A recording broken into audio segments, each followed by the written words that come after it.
bahkan mungkin dari pernyataan sebelumnya, dari kekuatan luar seperti kata Mas Hasib tadi. Politik luar negerinya ya. Politik luar negerinya. Misalnya ketika kudeta militer itu terjadi di Mesir, ya kan? Siapa yang paling pertama kali mengucapkan selamat kepada militer Mesir adalah pemerintahan Saudi, Arab Saudi, Uni Emirat dan Kuwait. Mereka yang mengucapkan selamat atas kudeta militer Mesir. Sebuah pernyataan yang menurut saya sangat naif. Kenapa begitu ya? Kudeta kok mendapatkan selamat, mendapatkan. Tapi kira-kira kepentingannya apa Mas? Sangat penting. Kalau kata Yasir pengamat politik Timur Tengah di sana. Ini waktu Isya. Oh iya, persiapan ini mungkin ya, persiapan untuk sholat Isya. Iya, masuk waktu Isya di sana. Isya ini kemudian tarawih. Persiapan untuk sholat tarawih. Ini kayak Masjidil Haram aja. Menjelang tawaf. Iya, itu bagaimana kemudian? Luar biasa. Iya, Mas Anam, dan yang lain gimana? Ini anak-anak kecil juga ikut semuanya ya, turun ke Semuanya jalan. ikut ya.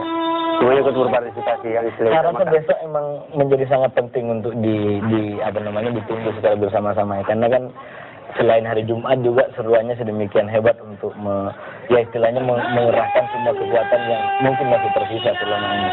Tapi soal politik luar negeri menurut saya sangat menarik dari karena kan kalau kita bicara Mesir sekarang atau Timur Tengah secara umum sekarang ini hampir tidak bisa dipisahkan pengaruh daripada politik luar negeri. Kalau kita baca dari semua gambar tadi yang disampaikan, secara nasional di Mesir, kaum muslimin itu di atas angin sekarang, terutama setelah Morsi dan Syria. Karena kan kemudian dukungan begitu banyak, termasuk dari organisasi kelompok-kelompok yang selama ini solid mendukung militer, kemudian ternyata ada juga bagian-bagian yang mendukung Ikhwan. Tapi mungkin situasinya agak berbalik ya kalau kita baca dari segi politik internasional. Karena kalau kita hitung dari negara-negara yang suka dan tidak suka dengan kudeta ini, setidaknya tadi disampaikan Mas Anand justru lebih banyak yang kalau pemerintahan luar justru mereka takut dengan adanya Ikhwanul Muslimin yang berkuasa. Salah pengamat Timur Tengah itu Mas Yasir Ja'atir mengatakan bahwa kenapa Saudi mengucapkan selamat dan kenapa baru sekarang memberikan bantuan. Kenapa Saudi, Uni Emirat dengan Kuwait tidak memberikan bantuan miliaran dolar itu ketika Presiden Mursi yang legal, yang demokratis dipilih oleh rakyatnya? Kenapa tidak waktu itu? Kenapa baru sekarang? Kenapa ketika Mursi menjabat sebagai presiden yang demokratis itu, ekonomi Mesir morat-marit justru malah pinjam ke Bank Dunia, tidak kepada mereka? Jawabannya apa dari pertanyaan? Jawabannya adalah tidak mau revolusi Timur Tengah itu yang di Mesir itu mengarah ke Saudi, mengarah ke Uni Emirat Arab, mengarah ke Kuwait dan merubah tatanan politik yang ada di sana. Mereka tidak mau demo-demo besar misalnya di Saudi, di Kuwait yang semuanya adalah kerajaan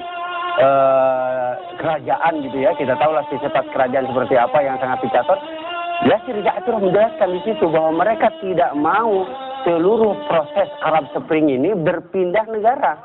Dari Mesir pindah ke Saudi, jadi efek anginnya itu mereka sangat khawatir. Apalagi kita tahu Saudi di sebelah timur Yaman juga sudah terjadi, di Bahrain juga sudah terjadi, Arab Spring sudah terjadi.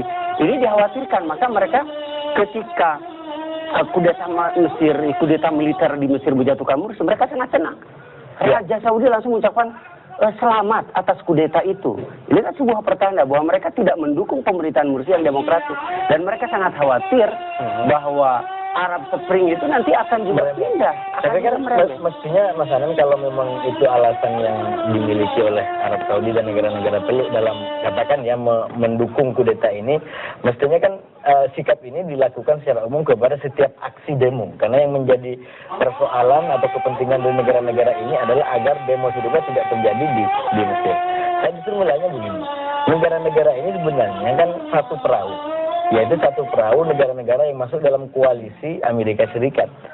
Nah, dalam konteks satu perahu ini, mereka menginginkan yang mestinya tidak Islamis, jangan ada yang terlalu Islamis di perahu ini. Jadi saya melihatnya kenapa negara-negara ini sangat mendukung katakan aksi kudeta ini, karena mereka khawatir pemerintahan Mursi selama ini membawa nuansa Islamis dalam perahu yang ditumpangi oleh negara-negara yang mendukung Amerika ini. Itu salah satunya ya. Dan itu konsisten dengan kebijakan Gedung Putih. Masa sampai sekarang masih nimbang-nimbang ini kudeta atau bukan? Ini kan sudah 1 minggu. Itu sebenarnya bagian daripada kalau dalam istilah bahasa Arab itu kan as-sukutu dulu ala na'am. Luar Jadi biasa diam sekali ya. begini sebenarnya sudah memberikan dukungan kepada Betul kepada sekali. militer gitu. Ya, jadi Saudi, Uni Emirat Arab, Kuwait punya cara tersendiri untuk mengamankan Petanya pemerintahan beda. atau negaranya. Nah, Turki sudah beda lagi. Kalau Terima Turki kasih. dengan jelas mengecam, ini sebuah tindakan yang tidak bisa diterima karena kan ya ini Baik. satu kepentingan. Terima kasih Pak Simula, sayang sekali waktu kita sudah berakhir. Pak Anan juga. Kita berharap bahwa ini momen yang sangat besar Saya rasa hari besok Jumat ini, ya. besok Mudah-mudahan semua sangat bisa penting berlangsung itu. dengan aman, kondusif pokoknya lah Tidak di sana. terjadi korban lagi Iya, pastinya ya. betul sekali. Dan militer juga tidak mengeluarkan senjatanya begitu. Semoga. Demikian kabar khusus bersama saya dan dua narasumber saya. Dan kita akan kembali lanjutkan program-program kami selanjutnya. Sampai jumpa. أن يكون لنا هذه الترويحة وهذا الدرس مع فضيلة الأستاذ الدكتور طلعت عفيفي وزير أوقاف جمهورية مصر العربية.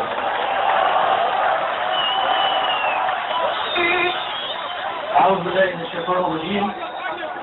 بسم الله الرحمن الرحيم. الحمد لله وحده والصلاة والسلام على من لا نبي بعده. اللهم اجعل جمعنا هذا جمعا مرحوما واجعل تفرقنا من بعده معصوما ولا تدع اللهم فينا ولا منا ولا حولنا ولا بيننا